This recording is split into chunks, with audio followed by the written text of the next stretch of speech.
শুভেচ্ছা, স্বাগত মাছরাঙা নিউজ শোতে। সাথে আছি আমি সাবরিনা হাসনাত। এই আয়োজনে দিনের গুরুত্বপূর্ণ সংবাদের পাশাপাশি থাকবে রাজধানীর বাইরের আপডেট। এছাড়াও থাকছে বাণিজ্য ও ক্রীড়া সহ আন্তর্জাতিক নানান খবর। প্রথমেই সারাদিনের নিউজ আপডেট। রাজধানীর ফার্ম গেটে মেট্রো রেলের পিলারের বিয়ারিং প্যাড খুলে পথচারীর মৃত্যু হয়েছে। ঘটনা তদন্তে 5 সদস্যের কমিটি গঠন করেছে ডিএমটিসিএল কর্তৃপক্ষ। দুর্ঘটনার পর দুপুর 12:30 থেকে বন্ধ রয়েছে মতিঝিল আগারগাঁও পর্যন্ত মেট্রো চলাচল। তেজগাঁও থানা পুলিশ জানায় নিহতের নাম আবুল কালাম, বাড়ি শরীয়তপুর। দুর্ঘটনার পরে উত্তরা থেকে মতিঝিল পর্যন্ত মেট্রো রেল চলাচল বন্ধ হয়ে যায়। পরে বিকেলে আগারগাঁও থেকে উত্তরা উত্তর স্টেশন পর্যন্ত রেল চলাচল শুরু হয়। তবে মতিঝিল থেকে আগারগাঁও পর্যন্ত মেট্রো রেল চলাচল কবে শুরু হবে তা এখনো নিশ্চিত করেনি কর্তৃপক্ষ। দুপুরে ঘটনাস্থল পরিদর্শন করেন সড়ক পরিবহন উপদেষ্টা ফজলুল কবির খান। জানান নিহতের পরিবারকে 5 লাখ টাকা ক্ষতিপূরণ দেওয়া হবে। এর আগে গত 18 সেপ্টেম্বর মেট্রো রেলের একটি বিয়ারিং প্যাড খুলে পড়ার ঘটনা ঘটেছিল। এই কারণে সেই সময় আগারগাঁও থেকে মতিঝিল পর্যন্ত 11 ঘন্টা বন্ধ ছিল ট্রেন চলাচল। মেট্রো কর্তৃপক্ষ জানিয়েছে কেন বারবার একই ঘটনা ঘটছে তা খতিয়ে দেখা হবে। তো আমরা গ্রহণ করব, মেট্রো রেল গ্রহণ করবে। প্রাথমিকভাবে পরিবারকে 5 লক্ষ টাকা সাহায্য দেওয়া হবে, নিহতের পরিবারকে দেওয়া হবে। এরপরে নিহতের পরিবারে যদি কোনো কর্মক্ষোভ থাকে তাকে মেট্রো রেলে চাকরি দেওয়া হবে। এই ঘটনাটা কেন ঘটলো সেটার জন্য আমরা একটা তদন্ত কমিটি গঠন করেছি। জোট করলেও নিজস্ব প্রতীকে ভোট করতে হবে। গণপ্রতিনিধিত্ব আদেশের এই সংশোধনীর সাথে বিএনপি একমত নয়। প্রধান নির্বাচন কমিশনারের কাছে দলের এমন অবস্থান জানিয়েছে বিএনপির একটি প্রতিনিধি দল। সকালে রাজধানীর আগারগাঁওতে নির্বাচন কমিশন ভবনে সিইসির সাথে বিএনপি চেয়ারপারসনের উপদেষ্টা ইসমাইল জাবিউল্লাহর নেতৃত্বে 3 সদস্যের একটি প্রতিনিধি দল বৈঠক করে। এ সময় জোটবদ্ধ হলেও একটি প্রতীকে নির্বাচন করা যাবে এই বিধান বহাল রাখতে বিএনপির পক্ষ থেকে সিইসিকে চিঠি দেওয়া হয়। পরে ব্রিফিংয়ে ইসমাইল জাবিউল্লাহ বলেন, কোনো রাজনৈতিক দল এমন সংশোধনের প্রস্তাব দেয়নি। আলোচনা না করে এই সিদ্ধান্ত নেওয়ায় গণতান্ত্রিক অধিকার ক্ষুণ্ণ হয়েছে। এই সংশোধনী আদেশ বাতিল করতে উপদেষ্টা পর্যায়েও চিঠি দেওয়া হবে বলে জানায় বিএনপির এই নেতা। করলেও ভোট করতে হবে দলীয় প্রতীকে, এমন নিউজ দেখে আমরা বিস্মিত হয়েছি। বাংলাদেশ জাতীয়তাবাদী দল এই সংশোধনীর সাথে একমত নয় এবং এই সংশোধনী বা পরিবর্তন বিএনপির কাছে গ্রহণযোগ্য নয়। কিন্তু যখন জোটবদ্ধ হয় তখন সে তার নিজের প্রতীক নিয়ে করবে না জোটের অন্য কোনো দলের প্রতীক নিয়ে করবে, সেটা সিদ্ধান্ত নেওয়ার অধিকারও তার রয়েছে এবং সেইভাবেই নির্বাচন হয়েছে এই পর্যন্ত।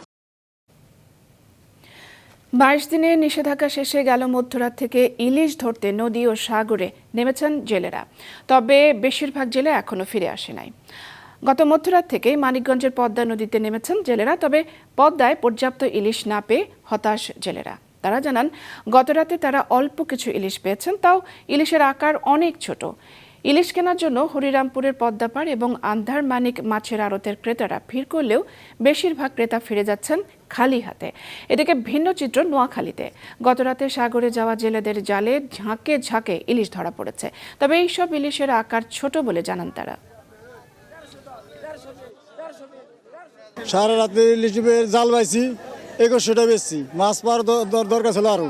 নিষেধাজ্ঞা উঠে যাওয়ার পরে আশা করছিলাম যে প্রচুর মাছ উঠবে এবং মাছের দাম কম হবে, কিন্তু দেখলাম মাছ ওইভাবে মাছ উঠে না এবং মাছের দামও অত্যাধিক। খুব ভালো মাছ পড়তেছে যে সাগরে, অনেকদিন পর সাগরে গিয়েছে, জেলে অনেক মাছ পেয়ে খুব খুশি। অভিযানের বন্দর পরে জেলেরা থেকে নদীতে গেছে, এখন প্রচুর মাছ নিয়ে ঘাটে আইছে। ইনশাল্লাহ সবাই এখন মাছ বিক্রি করতে আসে। শেরপুরের নালিতাবাড়িতে পানির পাম্প বসাতে গিয়ে মাটির নিচ থেকে বের হচ্ছে গ্যাস। এ নিয়ে এলাকায় তৈরি হয়েছে কৌতূহল। বিষয়টি সরকারিভাবে খতিয়ে দেখার আহ্বান জানিয়েছেন স্থানীয়রা। নিউজ শো প্রতিবেদন। এভাবেই মাটির নিচ থেকে বেরোচ্ছে প্রাকৃতিক গ্যাস, আর এই গ্যাস দিয়েই রান্নাবান্নার কাজ করছে আশেপাশের বেশ কয়েকটি পরিবার। তবে রান্নার কাজ সারলেও তাদের মধ্যে রয়েছে আতঙ্ক। বাড়ির মালিক ও জনপ্রতিনিধিরা জানালেন প্রায় 10 থেকে 20 দিন যাবৎ গ্যাস বের হলেও খোঁজ নেয়নি প্রশাসনের কেউই।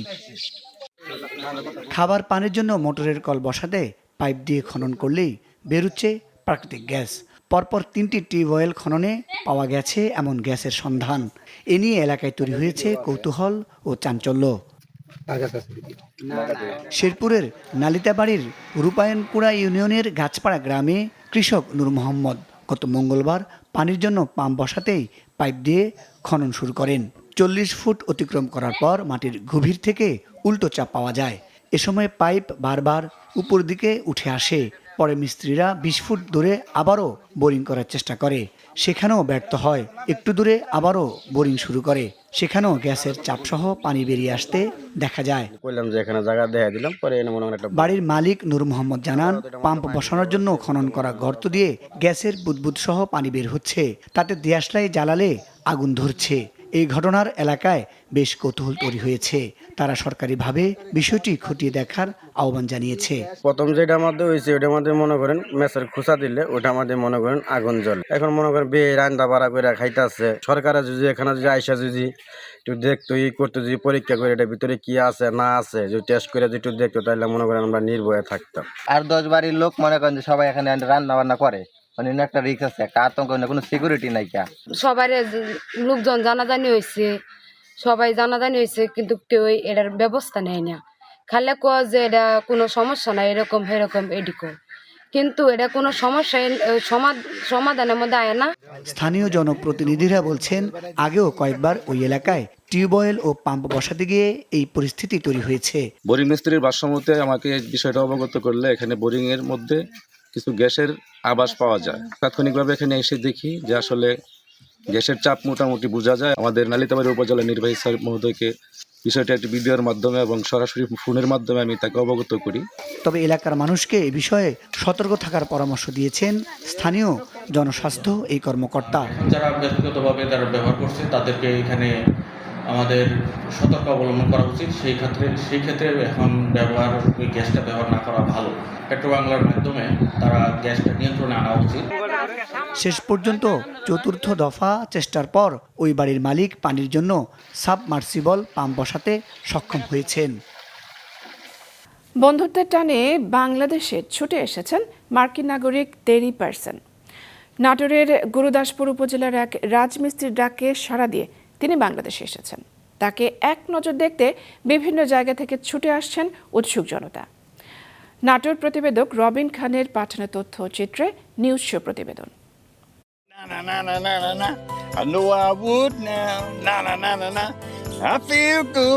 প্রেমের টানে বিদেশি নাগরিকদের বাংলাদেশে আসার ঘটনা তো অনেক শুনেছেন, কিন্তু বন্ধুত্বের টানে কখনো বিদেশি নাগরিকের ছুটে আসার কথা শুনেছেন কি? এবার দেখা গেল সেই ভিন্ন ঘটনা। বাংলাদেশি এক তরুণের বন্ধুত্বের টানে সুদূর আমেরিকা থেকে ছুটে আসলো এক মার্কিন নাগরিক। নাটোরের গুরুদাসপুর উপজেলার রাজমিস্ত্রি সেতু মোল্লার ডাকে সাড়া দিয়ে আমেরিকান নাগরিক তেরি পার্সন চলে এসেছেন বাংলাদেশে। সেতু মোল্লা জানান, অবসর সময়ে কন্টেন্ট তৈরি করে নিজের ফেসবুক পেজে প্রকাশ করেন তিনি। প্রায় 25 দিন আগে তার একটি ভিডিওতে লাইক ও কমেন্ট করেন যুক্তরাষ্ট্রের জর্জিয়া অঙ্গরাজ্যের ব্যবসায়ী তেরি পার্সন। এরপর শুরু হয় তাদের মধ্যে কথোপকথন, গড়ে ওঠে আন্তরিক বন্ধুত্ব। তার পরিবারে তার বোন এবং সে ছাড়া আর কেউ নাই, তো সে আমাকে ভাই হিসেবে সম্বোধন করে এবং ভালোবেসে সেই 7 সমুদ্র 13 নদী পার দিয়ে আমার বাসায় আসে। ওনার কাছ থেকে আমি জানতে পেরেছি যে ওনার খুবই ভালো লাগছে আমার দেশটা, আর আমাদের দেশের মানুষও ওনার কাছে ভালো লাগছে। আর হচ্ছে আমাদের বাংলাদেশ নিয়ে তার একটা পজিটিভ ধারণা আছে, এটা খুবই ভালো। তার কাছে আমি জানতে পেরেছি, খুবই ভালো লাগছে। 21শে অক্টোবর ভোরে বন্ধুত্বের টানে তেরি পার্সন পাড়ি দেন 1000 মাইল দূরের বাংলাদেশে। তেরি পার্সনের আগমনে উচ্ছ্বসিত হয়ে ওঠে পুরো গ্রাম। সবাই মিলে অতিথিকে স্বাগত জানান। আমার ছেলের বন্ধু ধরেন আমেরিকা থেকে আসছে, এসে সে ঘোরাফেরা করতেছে বা আমার বাসায় আছে। তার খুব ভালো লাগিছে, বাংলাদেশ সম্বন্ধে তার খুব অভিজ্ঞতা বা ভালো। একদিন সে বলল যে ভাই, আমার সাথে আমার এক আমেরিকান ভাই কথা বলে, তার সাথে খুব ভালো সম্পর্ক হয়েছে, সে যতদূর সম্ভব আমাদের দেশে আসবে। আমরা বিশ্বাস করতে পারি না সে আমাদের দেশে আসলে আসবে। তিনি কুকুর অনেক ভালোবাসেন এবং ছোট বাচ্চাদের সাথে তিনি অনেক আনন্দ ফুর্তি মজাতে মেতে আছেন। মার্কিন নাগরিক তেরি পার্সন জানান, এটি তার জীবনের সবচেয়ে ভিন্নধর্মী অভিজ্ঞতা। বাংলাদেশের মানুষের আতিথেয়তা ও ভালোবাসায় তিনি মুগ্ধ। গ্রামের শিশুদের সঙ্গে সময় কাটাতে তিনি দারুণ উপভোগ করছেন। Oh, I was excited because we met talking on Facebook, and then I told him that I would like to visit Bangladesh, and he says, well, come and visit. And I said, are there any motels around close to you, since I'm talking to him. জানা গেছে মার্কিন এই নাগরিক আরও 10 দিন বাংলাদেশে থাকবেন, এরপর নিজ দেশে ফিরে যাবেন। 6 মাস পর বন্ধুর জন্য ফের বাংলাদেশে আসার কথা জানিয়েছেন তিনি। সিফাত রহমান, মাছরাঙা, নিউজ শো।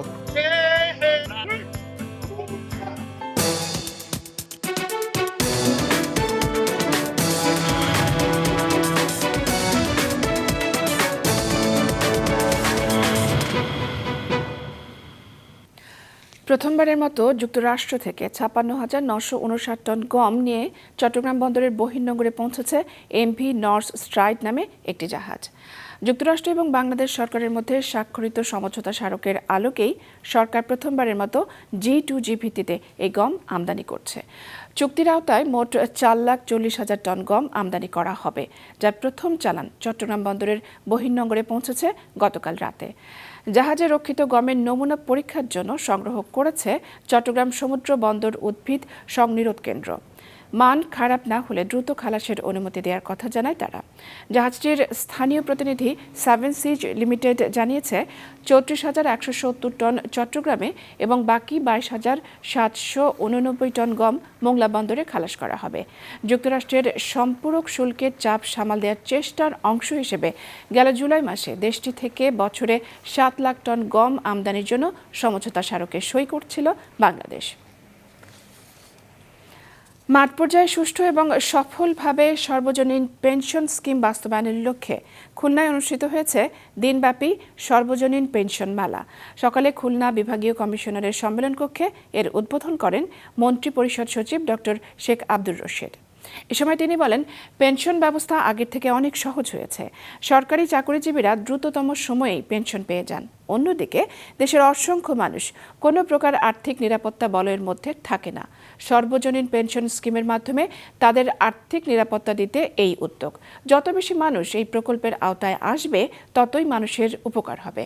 আলোচনা শেষে মেলায় অংশ নেওয়া ব্যাংক, বিমাসহ বিভিন্ন আর্থিক এবং সরকারি দপ্তরের দেয়া স্টল পরিদর্শন করেন তিনি।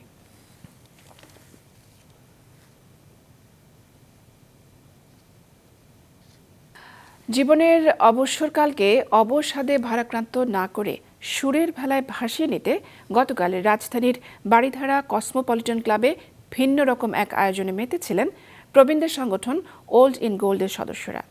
গান আর কবিতা পাঠের এই আয়োজনে সামিল হয়েছিলেন তারা।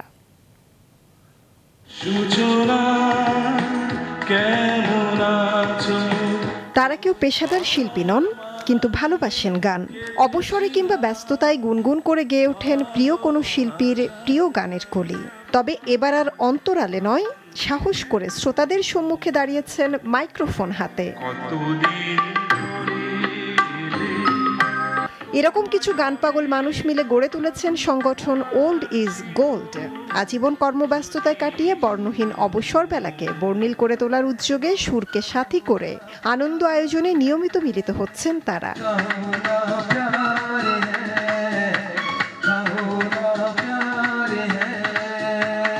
নর্মালি দেখা যায় যখন আমাদের বয়স হয়ে যায় তখন আর এদেশে ওল্ড ইজ গোল্ড কেউ বলে না। আমি অ্যাকচুয়ালি একজন কেনেডিয়ান সিটিজেন। ক্যানাডাতে যখনই মানুষ রিটায়ার করে তখন তাদেরকে গোল্ডেন সিটিজেন বলা হয়। আমরা যারা রিটায়ার করে গেছি তারা এক হব, তারা একসঙ্গে গান বাজনা করব, মনের কথা বলবো। কিন্তু আনফর্চুনেটলি অর ফর্চুনেটলি দেখা যাচ্ছে যে প্রচুর ইয়াং জেনারেশন যারা এখনও ওল্ড ইজ গোল্ড হয় নাই, তারা পর্যন্ত এসে আমাদের সঙ্গে যোগদান করছে এই সুন্দর সময়টা কাটানোর জন্য। অবসরে গেছেন, 50 পার বিভিন্ন হতাশার মধ্যে আছেন, তাদেরকে অ্যাকচুয়ালি ঘর থেকে বের করে নিয়ে আসার জন্য আমাদের এই সংগঠনের মূল উদ্দেশ্য। আমরা কিছুটা সময় একটা অরিজিনাল আমরা কিন্তু হাসতে ভুলে গেছি। এখানে আমরা 3 ঘন্টা সময় কাটাবো, একসঙ্গে গান করব, কবিতা আবৃত্তি করব, একটু স্মৃতিচারণ করব। অনুষ্ঠানে উপস্থিত সকলেই একই সাথে শিল্পী এবং শ্রোতা। প্রযুক্তির সহায়তা নিয়ে ডিজিটাল সঙ্গীতায়োজন কারাওকে ব্যবহার করে গান করছেন তারা। কেউ কেউ আবার পাঠ করছেন স্বরচিত কবিতাও। উঠেছিল চাঁদ ব্যস্ত নগর জীবনে এমন আয়োজন সতেজতা যোগায় বলছেন অনুষ্ঠানে উপস্থিত শিল্পী শ্রোতারা। সবার সাথে দেখা সাক্ষাৎ হবে, কিছু মানুষ বেশি বাড়বে জীবনে, এটা হলো সবচেয়ে ইম্পর্টেন্ট। আর এই প্রোগ্রামটা আসলে আমরা নিজেরাই সবাই অ্যারেঞ্জ করা, আমরা নিজেরাই এনজয় করব, নিজেরাই নিজেদের মতো গান করব। যারা মানে ওল্ড হয়েছে বা ওল্ড অবস্থায় তারা তো আমার মনে হয় খুব ইন্সপিরেশন পাচ্ছে এই জিনিস, এই ক্লাবটা, এই গ্রুপটার জন্য। আমার গান শুনে যদি শ্রোতাদের হৃদয়ে যদি জয় করে, সেটা আমার কাছে অনেক বড় একটা পাওয়া। সবাই অ্যামেচার, আমরা কেউ প্রফেশনাল না, আমাদের ব্যস্ততার মাঝেও আমরা এসে একটু উপভোগ করছি, আনন্দ করছি। সুরার আড্ডায় নিজেদের সম্পর্কের উষ্ণতা ঝালাই করে নিতে নিয়মিত এমন আয়োজন করার কথা জানিয়েছেন আয়োজকরা। মৌমিতা জান্নাত, মাছরাঙা নিউজ শো। এদিকে বিভিন্ন প্রতিযোগিতার মাঝে পুরস্কার বিতরণ শেষে জমকালো কনসার্টের আয়োজনের মধ্য দিয়ে শেষ হয়েছে 16 দিনব্যাপী মেড ইন চাঁদপুর নামক সাংস্কৃতিক উৎসব। গতকাল সন্ধ্যায় চাঁদপুর জেলা শিল্পকলা একাডেমি অডিটোরিয়ামে অনুষ্ঠিত হয় সমাপনী সাংস্কৃতিক অনুষ্ঠান। আয়োজিত সাংস্কৃতিক উৎসবে 40টি সংগঠনের প্রায় 2000 প্রতিযোগী বিভিন্ন প্রতিযোগিতায় অংশ নেন। অনুষ্ঠানে বিজয়ীদের হাতে সম্মাননা তুলে দেন জেলা বিএনপির সভাপতি শেখ ফরিদ আহমেদ মানিক। অনুষ্ঠানে জেলা বিএনপির নেতৃবৃন্দরা উপস্থিত ছিলেন।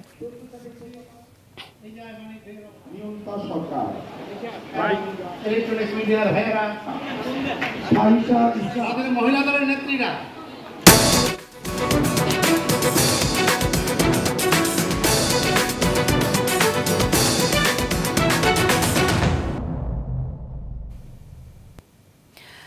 মালয়েশিয়ার রাজধানী কুয়ালালামপুরে দক্ষিণ পূর্ব এশীয় আঞ্চলিক জোট আসিয়ানের 47তম সম্মেলন শুরু হয়েছে। দীর্ঘ 14 বছর পর এবারে আসিয়ানের সদস্য হল পূর্ব তিমুর। এদিকে ট্রাম্পের উপস্থিতিতে থাইল্যান্ড এবং কম্বোডিয়া আজ শান্তি চুক্তির একটি যৌথ ঘোষণাপত্র স্বাক্ষর করেছে। কুয়ালালামপুরে চলছে দক্ষিণ পূর্ব এশীয় আঞ্চলিক জোট আসিয়ানের 47তম সম্মেলন। 3 দিনের এই সম্মেলন এখন বিশ্ব কূটনীতির কেন্দ্রবিন্দুতে পরিণত হয়েছে। আজ এ সম্মেলনের উদ্বোধন করেন মালয়েশিয়ার প্রধানমন্ত্রী ও আসিয়ান সভাপতি Anwar Ibrahim. Governments of ASEAN and Timor-Leste Anwar Ibrahim স্বাগত বক্তব্যে সম্মেলনের মূল প্রতিপাদ্য অন্তর্ভুক্তি ও স্থায়িত্বের ওপর জোর দেন। দক্ষিণ পূর্ব এশিয়ার দেশগুলোর আঞ্চলিক জোট আসিয়ানে এবার আনুষ্ঠানিকভাবে যোগ দিয়েছে পূর্ব তিমুর। দীর্ঘ 14 বছরের প্রচেষ্টার পর এই জোটের সদস্য পদ পেল দেশটি। এতে জোটটির সদস্য সংখ্যা বেড়ে দাঁড়ালো 11-তে। এদিকে এবারের সম্মেলনে যাননি ভারতের প্রধানমন্ত্রী নরেন্দ্র মোদী। তিনি ভার্চুয়ালি যোগ দেবেন বলে জানা গেছে। এদিকে সম্মেলনে যোগ দিতে সকালে এয়ারফোর্স ওয়ানে করে মালয়েশিয়ার রাজধানী কুয়ালালামপুরে পৌঁছেছেন মার্কিন প্রেসিডেন্ট ডোনাল্ড ট্রাম্প। এ সময় ট্রাম্পকে উষ্ণ অভ্যর্থনা জানান মালয়েশিয়ার প্রধানমন্ত্রী আনোয়ার ইব্রাহিম। ঐতিহ্যবাহী পোশাকে সজ্জিত স্থানীয় শিল্পীরা তাকে স্বাগত জানান নৃত্য ও ড্রামের তালে। এ সময় ট্রাম্পকেও নাচতে দেখা যায়। এদিকে থাইল্যান্ড ও কম্বোডিয়া আজ শান্তি চুক্তির একটি যৌথ ঘোষণাপত্র স্বাক্ষর করেছে।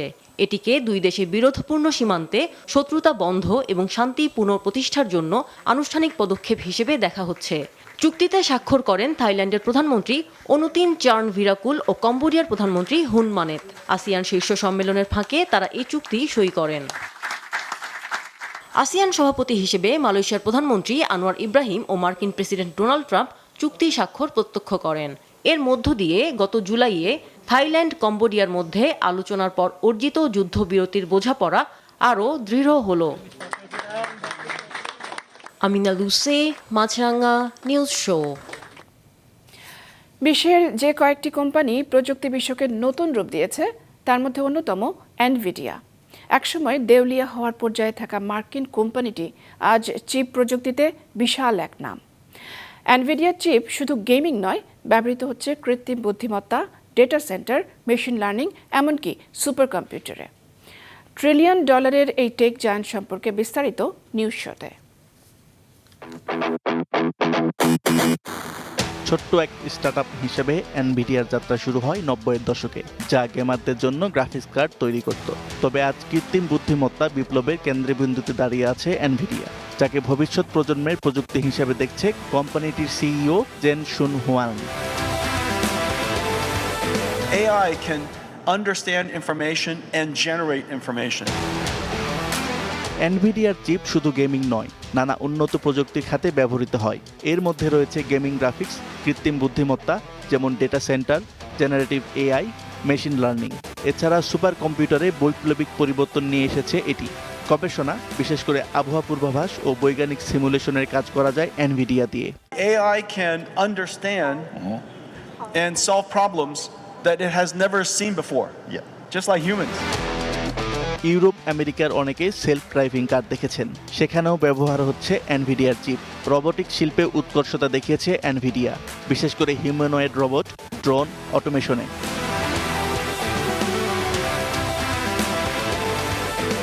এছাড়া স্বাস্থ্য খাত এনভিডিয়ার ব্যবহার বিস্ময়কর। মেডিকেল ইমেজ বিশ্লেষণ ও ঔষধ আবিষ্কারও এর চিপ ভূমিকা রাখছে। Cloud service, AWS, Azure, Google ক্লাউডে এআই প্রসেসিংয়েও এটি ব্যবহার করা হয়। বর্তমানে এনভিডিয়ার গ্রাফিক চিপ এবং এআই চিপগুলো পৃথিবীর সবচেয়ে শক্তিশালী ভাষার মডেলিং ট্রেনিংয়েও এবং ডিপ লার্নিং প্রসেসিংয়ে মূল চালিকা শক্তি। এই কোম্পানিটির উত্থান একটি সাহসী পদক্ষেপের ফল বলে জানান এই প্রযুক্তিবিদ। চলতি বছর $4 ট্রিলিয়ন বাজার মূল্যের কোম্পানি হওয়ার দিকে এগিয়ে যাচ্ছে এনভিডিয়া। বর্তমানে নিউ ইয়র্ক স্টক এক্সচেঞ্জে যার প্রতিটি শেয়ারের মূল্য $171। আসিফ আল আমিন, মাছরাঙা নিউজ শো। দর্শক, এই ছিল আজকের মতো। আমাদের পরবর্তী সংবাদ সন্ধ্যা 7টায় দেখার আমন্ত্রণ রইল।